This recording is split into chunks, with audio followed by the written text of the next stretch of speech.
Hello and welcome to my latest video. I thought I would share with you today some of the books that I have bought in the last few weeks because I've bought a lot. I've been heavily influenced by Miranda Mills, who has an absolutely beautiful YouTube channel all about all the books that she's reading, and she is extremely prolific.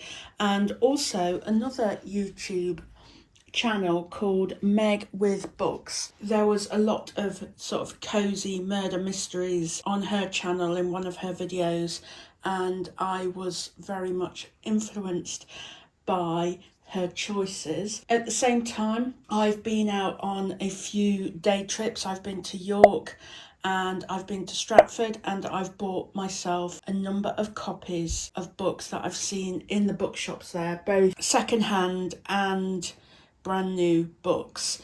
So the first book that I'm going to show you, I very recently bought My Name is Lucy Barton by Elizabeth Strout, and I have finished that, and I even made some notes in there, some annotations, because there were quite a few passages where it really spoke to me. So when I was in Stratford at the weekend, I bought myself two more books, and I don't think these are next in the series, in the Lucy Barton series, but I picked them up anyway.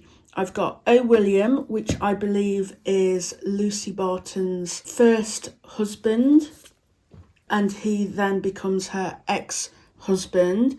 So it's a book about him as well as Lucy. So I'm excited to start that one. And then I've bought a hardback version of Lucy by the Sea, which is a signed copy and is her latest book. And again, it's part of the Lucy Barton series. Now, I've also been very much influenced by the time of year, and I always read more during the autumn and the winter months. So therefore, these seasonal books all around Christmas, I bought a number of them when I went up to York a few weeks ago, and then I bought another one in Stratford again at the weekend. Death Comes at Christmas by Gladys Mitchell, and it says here, there's a quote from The Guardian: Mrs. Bradley is an amateur sleuth to rival Miss Marple, a delight. Now, Miss Marple is probably my favourite detective, my favourite sleuth, so I just had to have it just simply because of those two words. It is December and Mrs. Bradley has left London behind for a relaxing visit to the Oxfordshire countryside. Then on Christmas Eve, a local solicitor is found dead by a river. So I'm really looking forward to starting that. I'm not quite sure when I'll start my Christmas books, whether it will be before December, it might be end of November, I think. Now, these three are all published by the British Library. I love these books. I've got another three in my collection. So I bought three recently. The White Priory Murders, I think, is the most recent, and this is written by John Dixon Carr, writing as Carter Dixon. And this is about James Bennet has been invited to stay at White Priory for Christmas among the retinue of the glamorous Hollywood actress Marcia Tate. Her producer, her lover, the playwright for her next hit, and her agent are all here, soon to become so many suspects when Tate is found murdered on a cold December morning in the Lakeside Pavilion. So I'm really looking forward to reading this one. And then The Christmas Egg, a seasonal mystery by Mary Kelly. And this is London, 22nd of December. Chief Inspector Brett Nightingale and Sergeant Beddoes have been called to a gloomy flat off Islington High Street. An elderly woman lies dead on the bed and her trunk has been looted. The woman is Princess Olga, an emigre of Civil War Russia, and her trunk is missing its glittering treasure. And then finally, in these British Library crime classics, I have Portrait of a Murderer by Anne Meredith, and this is about Adrian Gray, who was born in May 1862 and met his death through violence at the hands of one of his own children at Christmas 1931. So they are my Christmas reads that I, along with the Gladys Mitchell one, that I will be reading from the end of November, beginning of December. Now, I've got 4 books here, and I think, although I'm not absolutely certain, because I did go on a bit of a excited book buying spree, but I think these came recommended by Meg with Books and her YouTube channel. This one is called A Few Right Thinking Men. Again, it is a murder mystery.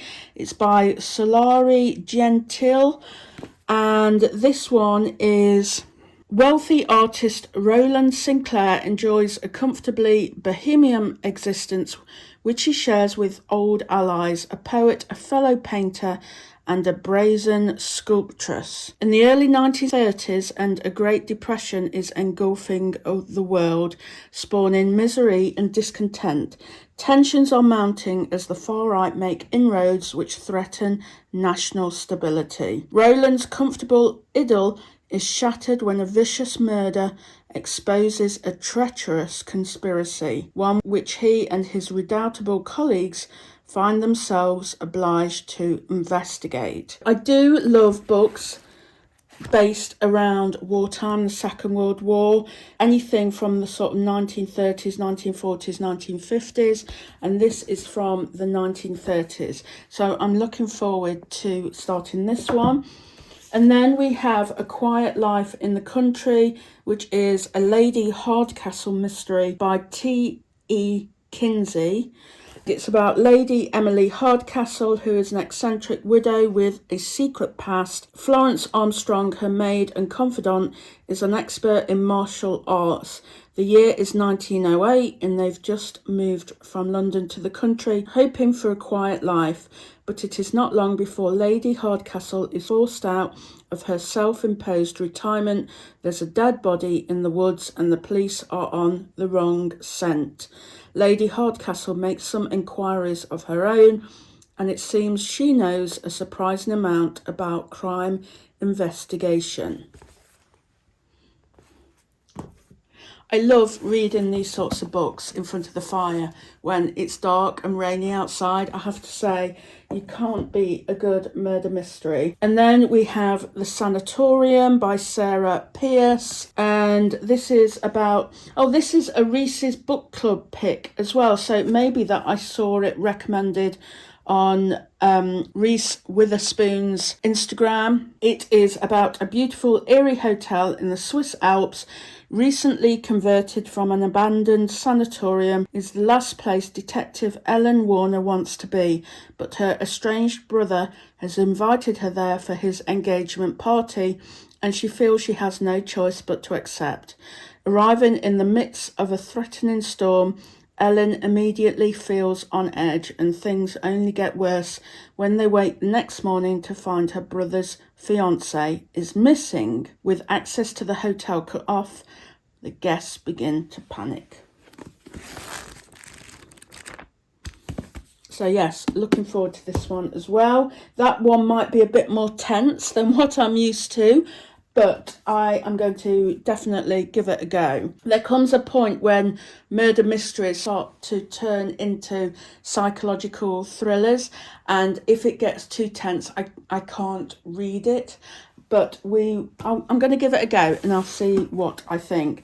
And then this is Miss Aldridge Regrets by Louise Hare. And I bought this secondhand. This is an old library copy. And this is a dazzling murder mystery from the acclaimed author of This Lovely City, London, 1936. Lena Aldridge is wondering if life has passed her by. The dazzling theatre career she hoped for hasn't worked out. Instead, she's stuck singing in a sticky-floored basement club in Soho. She has nothing to look forward to until a stranger offers her the chance of a lifetime, a starring role on Broadway and a first-class ticket on the Queen Mary bound for New York. After a murder at the club, the timing couldn't be better, and Lena jumps at the chance to escape England until death follows her onto the ship and she realises that her greatest performance has already begun. And then I have these few books, and I know this one, Sally on the Rocks by Winifred Boggs. Again, it's from the British Library, and it's their British Library Women Writers collection. And they have quite a few now with this kind of cutout of a lady's head. And this one was recommended by Miranda Mills, and she's also featured some other books in the collection as well. You can see that I have a Malteser bookmark here, and you can see some of the other books there in the collection from the British Library. And this is about Sally Lunton, who is on the rocks and in search of a husband. As the First World War grips Europe, she flees Paris to the safety of life in Little Crompton under the roof of her guardian, the Reverend Adam Lovelady. Sally is a warm-hearted, spirited heroine who is determined to settle into a comfortable life now that she is in her early 30s. Now, I have to say, it's taken me a while to get into this.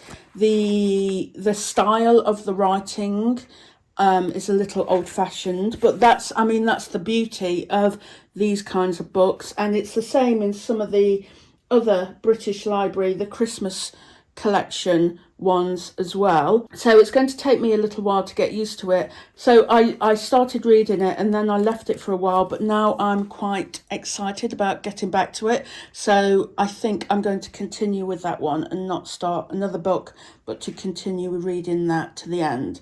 So that is what I'm currently reading at the moment. Sally on the Rocks by Winifred Boggs.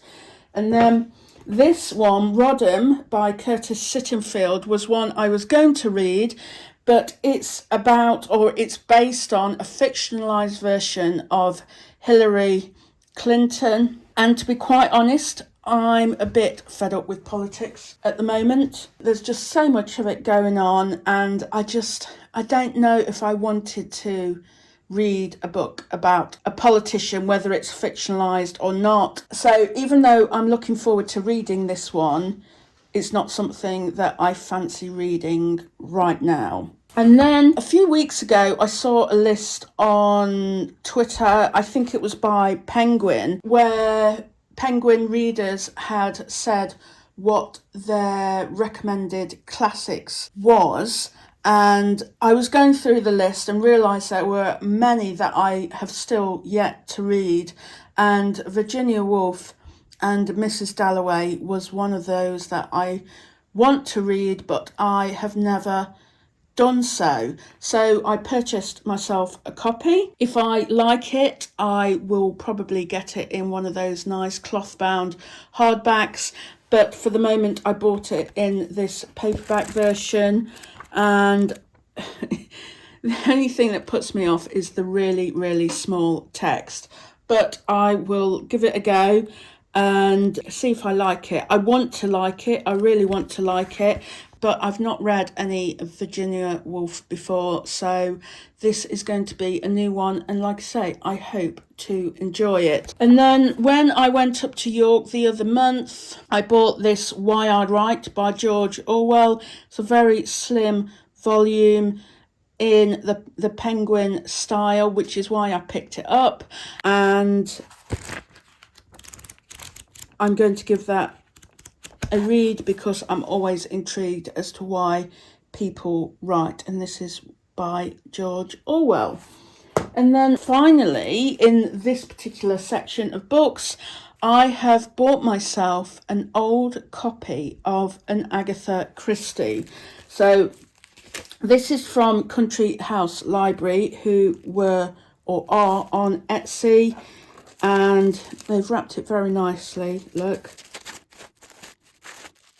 And this is The Labours of Hercules by Agatha Christie, and I believe the green covers are crime, when Penguin used to do it like this many years ago. And there's a picture of Agatha Christie on the back. I've not read The Labours of Hercules yet. I'm not too sure what it's about. I believe it's a Hercule Poirot one. I think it's a series of short stories. So that's what I've bought myself. I've decided I want to build up my collection, and it's not even too bad. I bought myself a copy of The Appeal by Janice Hallett. I've never actually bought one of her novels before, but I saw it at Waterstones on the table, and it says 1 murder, 15 suspects. Can you uncover the truth?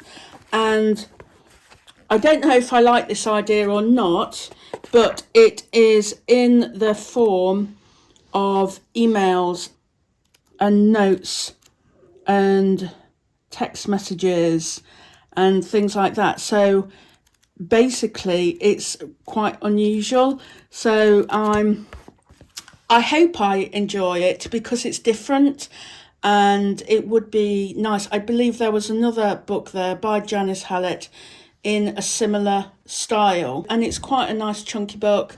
So I'm looking forward to starting that one and seeing if I enjoy it. And then these hardback Agatha Christie's I featured on my October favourites video, and I bought 4 of them, although there's only 3 there. The 4th one is the ABC Murders, and these I bought.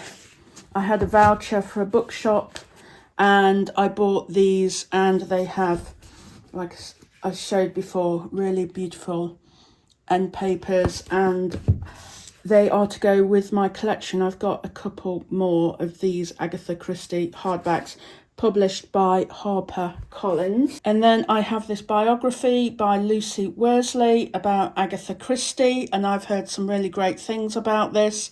And so I'm looking forward to delving into that one.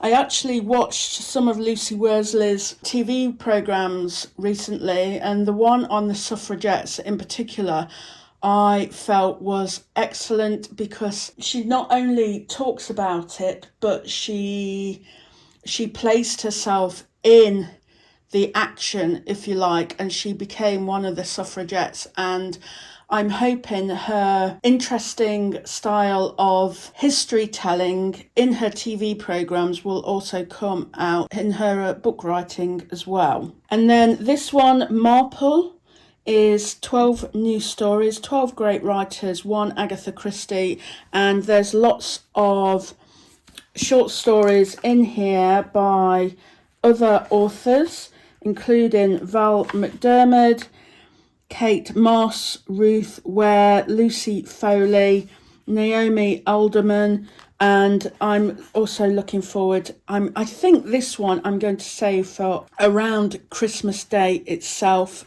I feel this lends itself very well to the Christmas season. And then we have the 3 Dahlias. Again, this was recommended by Miranda Mills, and I purchased it immediately. This is by Katie Watson, and it's another cozy murder mystery, and I didn't really need anything more than that. It's been described as a wonderful celebration of golden age crime, and that is all I needed in order to purchase it.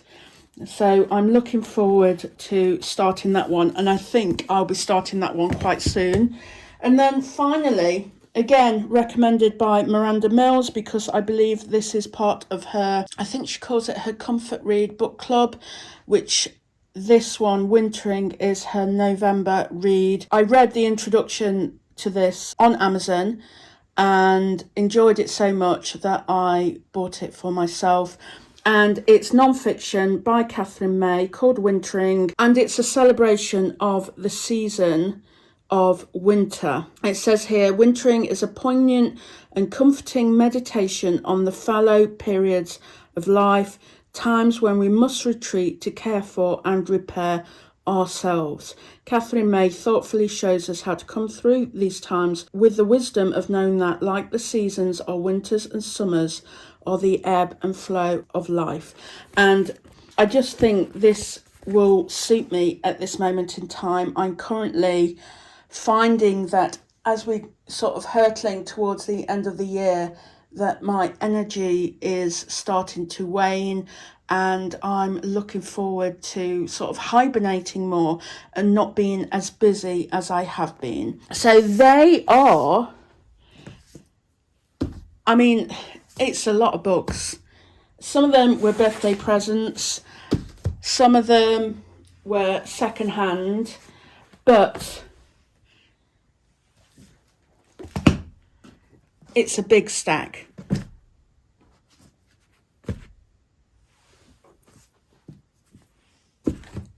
And I'm thoroughly looking forward to reading them all.